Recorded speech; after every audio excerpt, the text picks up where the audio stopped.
Welcome to DCA classes. DCA classes में आपका स्वागत है। मैं यहाँ आपको बताऊंगा most important daily current affairs. मेरे चैनल को सब्सक्राइब करें, लाइक करें और नोटिफिकेशन पाने के लिए बेल बटन को दबाएं। आज है 23 मई 2020। आज हम लोग 21 से 23 मई की जितनी भी इम्पोर्टेंट करंट अफेयर्स है वो देखेंगे। तो बने रहिए मेरे वीडियो में अंत तक और बिना स्किप किए हुए पूरे वीडियो को अंत तक देखिए। और लास्ट में मैं आपसे एक क्वेश्चन पूछूंगा जिसका आंसर आपको कमेंट करके बताना होगा। चलिए आज का क्वेश्चन स्टार्ट करते हैं। आज का पहला क्वेश्चन है, हाल ही में विश्व मधुमक्खी दिवस कब मनाया गया है? इसका आंसर होगा ऑप्शन ए 20 मई। हर साल 20 मई को विश्व स्तर पर विश्व मधुमक्खी दिवस मनाया जाता है। आज के ही दिन आधुनिक मधुमक्खी पालन की तकनीक के जनक कहे जाने वाले एंटोन जानसा का जन्म 1734 में स्लोवेनिया में हुआ था। ठीक है। मधुमक्खी दिवस को मनाए जाने का मुख्य उद्देश्य पारिस्थितिकी तंत्र के लिए मधुमक्खियों और अन्य परागणकों के महत्व, योगदान और उनके संरक्षण के बारे में जागरूकता बढ़ाना है। दुनिया के खाद्य उत्पादन का लगभग 33% मधुमक्खियों पर निर्भर करता है। इस प्रकार वे जैव विविधता के संरक्षण, प्रकृति में पारिस्थितिकी संतुलन और प्रदूषण को कम करने में भी सहायक है। विश्व मधुमक्खी दिवस 2020 की थीम क्या है? तो इस वर्ष की थीम है बी इंगेज्ड। ठीक है, बी इंगेज्ड। चलिए आगे बढ़ते हैं। अगला क्वेश्चन है, हाल ही में किस मंत्रालय द्वारा नेशनल टेस्ट अभ्यास मोबाइल ऐप लॉन्च किया गया है? इसका आंसर होगा ऑप्शन ए मानव संसाधन विकास मंत्रालय द्वारा। ठीक है, MHRD यानी कि मानव संसाधन विकास मंत्रालय द्वारा नेशनल टेस्ट अभ्यास नामक एक नया मोबाइल ऐप लॉन्च किया गया है। इस ऐप को राष्ट्रीय परीक्षण एजेंसी द्वारा विकसित किया गया है। यह एप्लीकेशन जेईई मेंस, नीट आदि जैसी परीक्षाओं के उम्मीदवारों को मॉक टेस्ट करने में मदद करेगी। इस ऐप का मुख्य उद्देश्य लॉकडाउन के कारण बंद पड़े शिक्षण संस्थानों के दौरान छात्रों की मदद करना है। अगला सवाल है, हाल ही में भारत ने फिलिस्तीनी शरणार्थियों के लिए UNRWA को कितनी सहायता राशि प्रदान की है? इसका आंसर होगा ऑप्शन सी $2 मिलियन।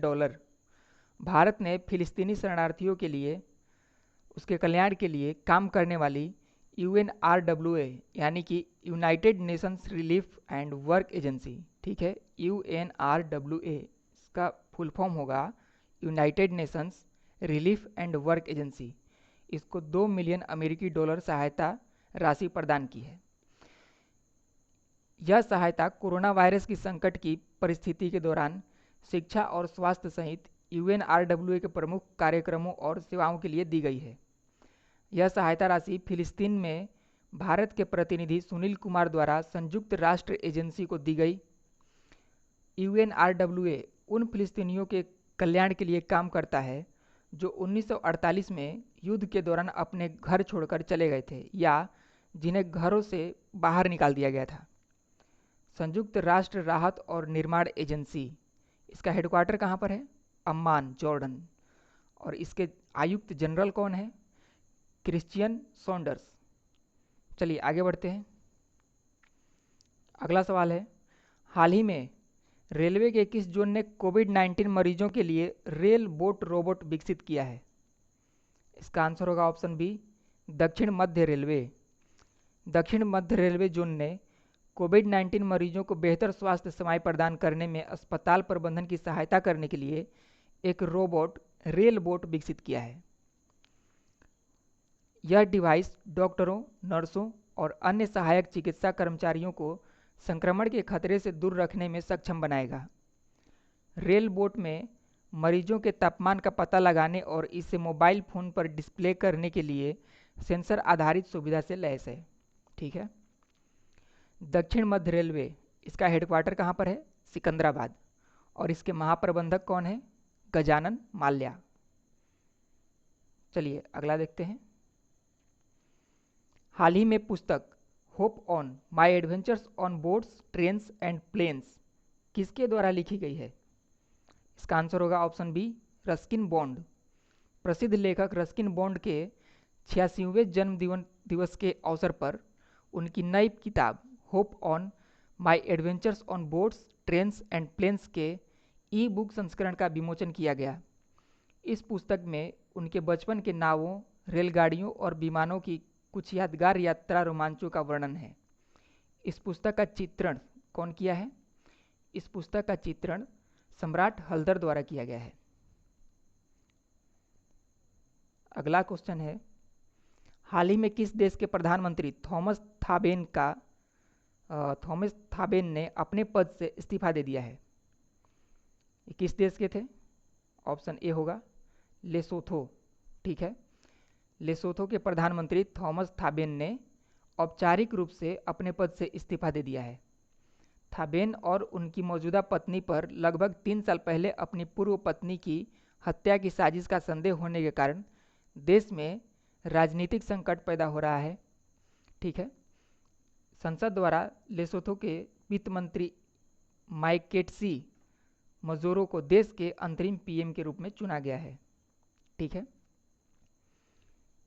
लेसोथो ये एक दक्षिणी अफ्रीका का पर्वतीय देश है। ठीक है, पर्वतीय राज्य है और इसकी कैपिटल कहाँ है? मासेरू, और इसकी मुद्रा होगी लेसोथो लोटी। ठीक है, लेसोथो लोटी। हाल ही में साल 2019 का अलेक्जेंडर डेल रिम्पल अवार्ड किसे प्रदान किया गया है? अलेक्जेंडर डेल रिम्पल अवार्ड ये प्रदान किया गया है विनय वधवार को। विनय वधवार भारतीय नौसेना जल सर्वेक्षण के मुख्य जनरल सर्वेक्षक वाइस एडमिरल विनय वधवार को अलेक्जेंडर डेल रिम्पल अवार्ड 2019 से सम्मानित किया गया है। उन्हें यह पुरस्कार भारतीय जल सर्वेक्षण और विशाल हिंद महासागर क्षेत्र में उनके उत्कृष्ट योगदान के लिए दिया गया है। इस पुरस्कार को यूके के रक्षा मंत्रालय द्वारा प्रस्तुत किया गया था। ठीक है, और नौसेना के प्रमुख कौन है? एडमिरल करमबीर सिंह। ठीक है दोस्तों, अगला सवाल है, हाल ही में आत्मनिर्भर भारत के लिए जयतु भारतम सॉन्ग किसने गाया है? Option A Lata Mangeshkar. लोकप्रिय गायिका लता मंगेशकर ने आत्मनिर्भर भारत की भावना को सलाम करते हुए एक गाना गाया है जिसका शीर्षक जयतु भारतम है। उन्होंने यह गाना भारत के लोगों और प्रधानमंत्री नरेंद्र मोदी को समर्पित किया है। इस गाने को अनुराधा पौडवाल, कविता कृष्णमूर्ति, शान, उदित नारायण, सोनू निगम, कैलाश खेर सहित 200 से अधिक गायकों ने गाया है। चलिए अगला देखते हैं। हाल ही में वर्ल्ड मेट्रोलॉजी डे कब मनाया गया है? वर्ल्ड मेट्रोलॉजी डे 20 मई को मनाया गया है। प्रत्येक वर्ष 20 मई को विश्व स्तर पर वर्ल्ड मेट्रोलॉजी डे मनाया जाता है। इस दिन कई राष्ट्र अंतर्राष्ट्रीय स्तर पर मेट्रोलॉजी और इससे संबंधित क्षेत्र में इसकी उन्नति के बारे में जागरूकता बढ़ाने के लिए सहयोग करते हैं। इस वर्ष विश्व मेट्रोलॉजी दिवस का विषय है मेजरमेंट्स फॉर ग्लोबल ट्रेड। ठीक है, measurements for global trade. World metrology day 17 देशों के प्रतिनिधियों द्वारा पेरिस में 20 मई 1875 को आयोजित मीटर कन्वेंशन के हस्ताक्षर की वर्षगांठ को चिन्हित करने के लिए मनाया जाने वाला एक वार्षिक उत्सव है। ठीक है, अगला देखते हैं। हाल ही में किस राज्य ने सुकून कोविड-19 बीट द स्ट्रेस कार्यक्रम शुरू किया है? इसका आंसर होगा ऑप्शन ए जम्मू और कश्मीर। जम्मू एंड कश्मीर के सूचना और जनसंपर्क विभाग ने हाल ही में सुकून कोविड-19 बीट द स्ट्रेस नामक एक नया कार्यक्रम शुरू किया है। यह पहल लॉकडाउन से पड़ने वाले मनोवैज्ञानिक प्रभाव को दूर करने के लिए अपनाए जाने वाले उपायों के बारे में जागरूकता फैलाने के लिए शुरू किया गया है। इस कार्यक्रम का प्रसारण दूरदर्शन कश्मीर चैनल पर हर मंगलवार को सुबह 9 बजे किया जाएगा। इस कार्यक्रम का मुख्य उद्देश्य नागरिकों के मानसिक स्वास्थ्य को बेहतर रखना और कोविड-19 से संबंधित समस्याओं का निदान करना है। जम्मू एंड कश्मीर, इसके लेफ्टिनेंट गवर्नर कौन है? गिरीश चंद्र मुर्मू। चलिए अगला देखते हैं। हाल ही में रेलवे ने कितने हॉर्स पावर वाला इंजन तैयार किया है? इसका आंसर होगा ऑप्शन डी 12,000 हॉर्स पावर। भारतीय रेलवे ने अपने पहले 12,000 HP यानी कि हॉर्स पावर वाले इलेक्ट्रिक लोकोमोटिव WAG-12 का परिचालन शुरू कर दिया है। इस इंजन का निर्माण बिहार के मधेपुरा इलेक्ट्रिक लोको फैक्ट्री में किया गया है। इंडियन रेलवे ने इसका परिचालन पंडित दीनदयाल उपाध्याय जंक्शन पर किया। इसी के साथ अब भारत स्वदेशी रूप से ज़्यादा हॉर्स पावर वाला लोकोमोटिव निर्माण करने वाला दुनिया का छठा देश बन गया है।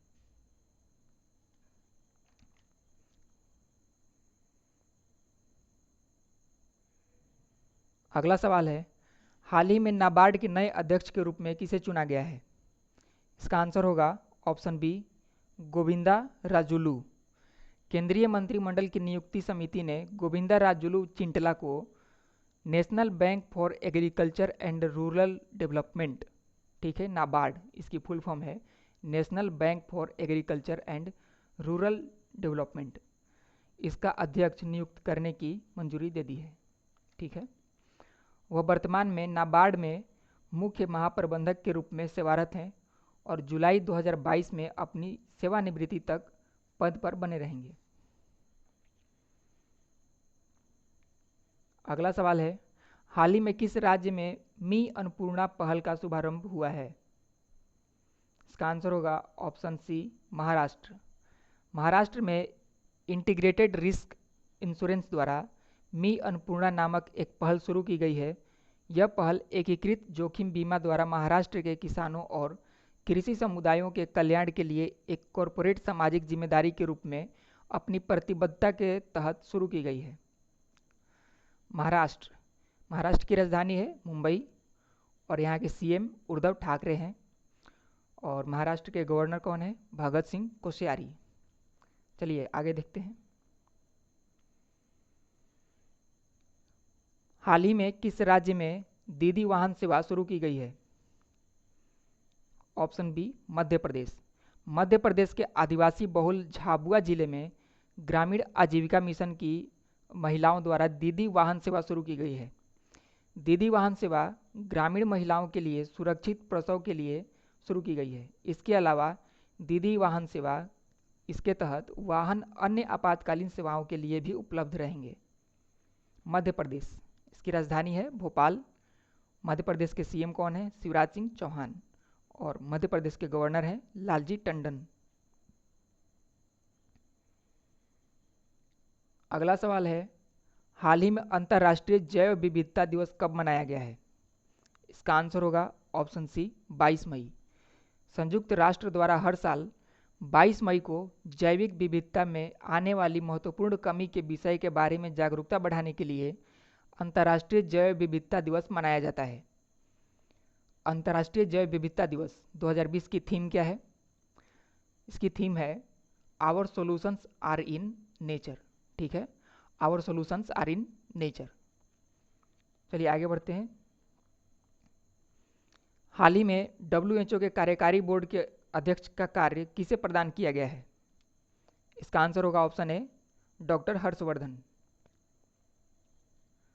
केंद्रीय स्वास्थ्य एवं परिवार कल्याण मंत्री डॉक्टर हर्षवर्धन विश्व स्वास्थ्य संगठन यानी कि WHO के 34 सदस्यीय कार्यकारी बोर्ड के अध्यक्ष के रूप में 22 मई को कार्यभार संभालेंगे। वह जापान के डॉक्टर हिरोकी नकटानी इनका स्थान लेंगे। WHO का मुख्यालय जेनेवा में है और इसके महानिदेशक हैं टेड्रोस एडहनम। ठीक है,